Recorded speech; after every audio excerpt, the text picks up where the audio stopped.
y'all. Top Flight TV, Mr. Top Flight Films. If you don't mind, hit the like button for me when you come in the room. Subscribe to the channel if you already haven't. Today we gonna chop it up on a couple different topics.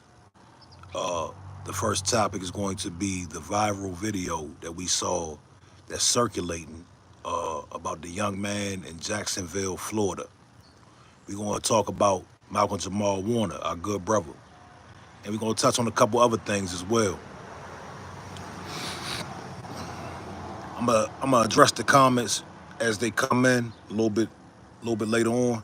I don't want to get thrown off topic, but yeah, man. First of all, we're gonna start off with this viral clip. If you know what I'm talking about, it's a viral clip that's being circulated all throughout the internet. What you see in the viral clip is a young black man with dreads. He's in a car, and the police are asking him to get out, and he didn't get out fast enough, or he didn't get out at all. And what you see is the window being broken, and you see a hand. You see a fist come through the window, pop, and he gets sucker punched by one of the officers of the law. As they take him out the car, they start roughing him up some more. He gets popped again in the face.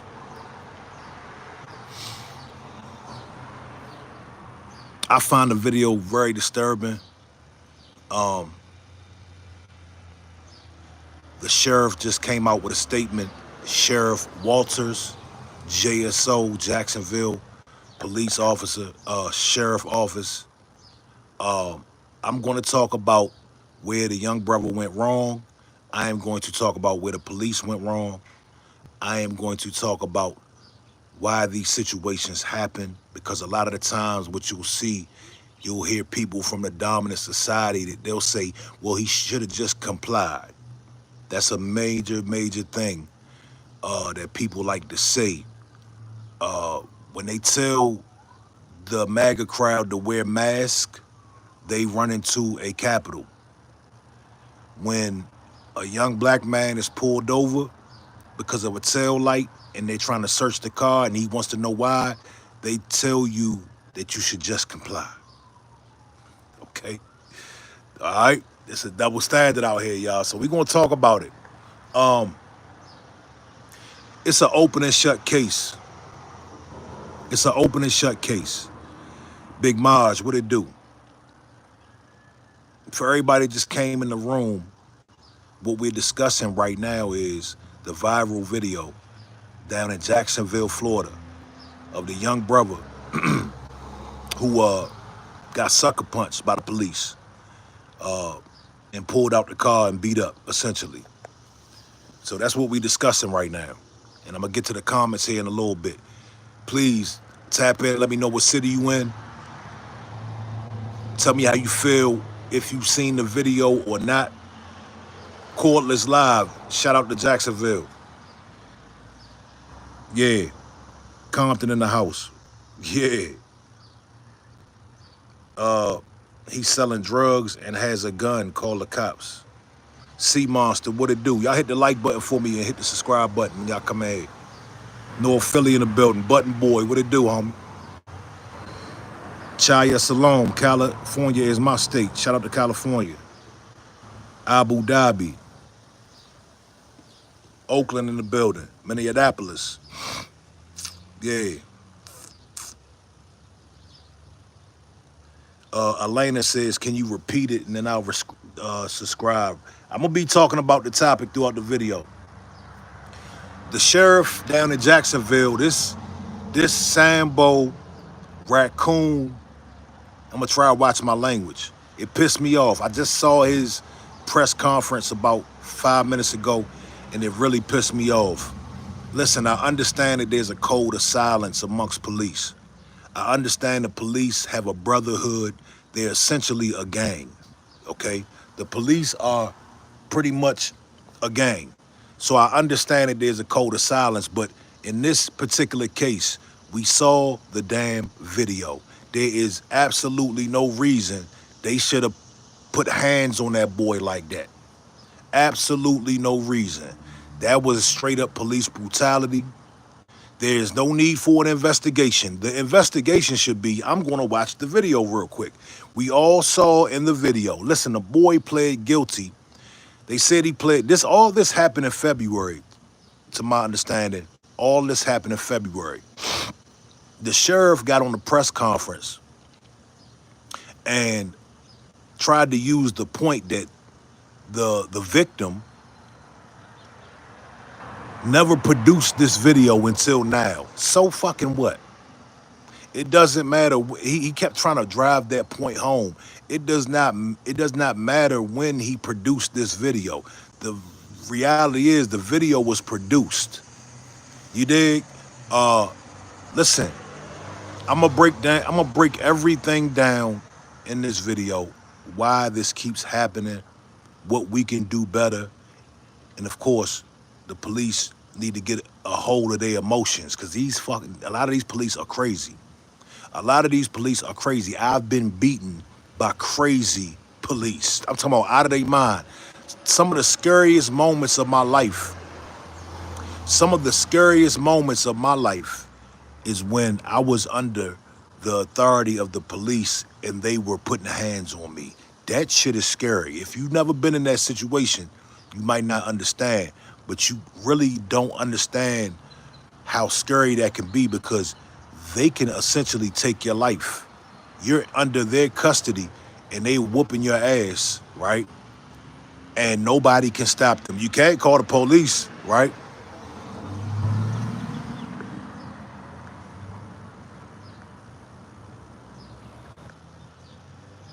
Yeah, so this Sheriff Walter, he should be ashamed of himself, being a black man, right? I know they put him up to it to come and talk to us, to say, oh, well, it's a black man that's reporting this news. This guy should be ashamed of himself. When you are confronted by the police can only use the same amount of force that you are using. Meaning, if you throw a punch, the police can throw a punch. If you whip out a gun, the police can whip out a gun. If you wrestle, then they can wrestle. This is protocol when you stop somebody, when you're stopped by the police. The boy pled guilty to resisting without violence.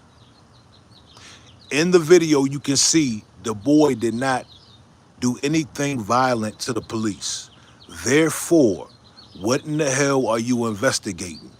If you see he wasn't violent and the police used violence, then what the hell are we waiting for? They should be fired. They should be arrested. You dig? Now, to be fair, we're fair on this channel. We're always fair. I try to be objective on this channel. I believe the police will probably use some sort of excuse that as the boy was in the car, they couldn't see his hands. This is going to be, listen, this is going to be their excuse. This is going to be their reasoning for putting hands on that boy. Even though we know it's BS, they're going to try to say they couldn't see his hands. Therefore, they had to quickly and safely get him out the car. But the problem with that is when they got him out the car, they still start punching him in his face. You understand? So that excuse is kind of like out the window. Now, what we're going to do is we're going to talk about this. He should have just complied.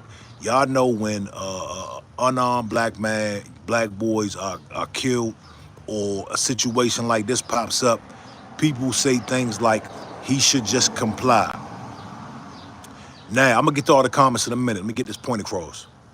Now, the whole he should just comply thing, I agree to an extent. But every day, you're not in the same spiritual, mental condition to just comply. Sometimes you just got off work. Sometimes you just got into it with your girl. And here go these goddamn police pulling me over again. They're pulling me. See, I don't know, a lot of y'all don't understand, but as a black man, getting pulled over and searched for me, has been a regular occurrence. Since since I got my license and started driving, getting pulled over.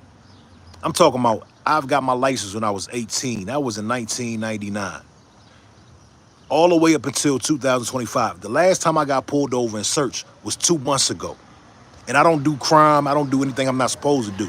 So this whole he should comply thing, I get it.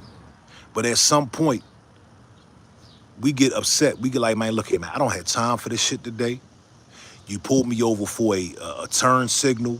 You pulled me over because I ran a stop sign. You pulled me over because my headlight is out.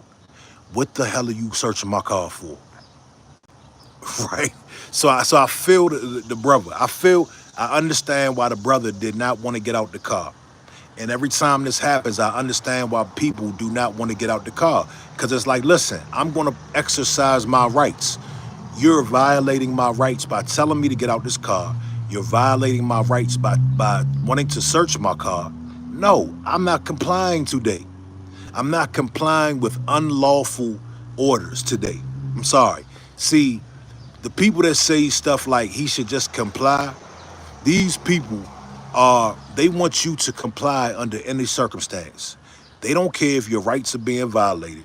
They don't care if the police are under the influence. They don't care what the case is. They want you to be a good little nigga and comply. But on the other hand, when they tell y'all to wear masks, y'all run up in a government building, right? Yeah, so it's a double standard. The Back the Blue crowd, we saw how they act. We saw what they do. We saw how much they comply with the police on January 6th. See, a lot of these people, you know, you got standoffs that happen, whole standoffs where rifles are being pulled. I'm talking about whole standoffs in the Midwest. So, you know, they try to tell us to continuously take abuse, right? Under any circumstance. Let me get to these comments, man. I'm gonna back up a little bit. Peter Hughes says, absolutely, it's absolutely shameful and disgraceful. Shout out to you, Peter. Loco Freestyle said, I get out the car for a minute and I'm gone for months. Marty Lou says, you can't use that as an excuse. Comply and use better judgment. No. Listen, sir. Listen to me. As an American, see, this is what I mean. Number one, you don't understand. You have no understanding of a lot of the circumstances that we go through. I just told you, yes, some days we'll comply. But if I keep getting pulled over, as a 44-year-old man, I still get pulled over. And they tell me to get out the car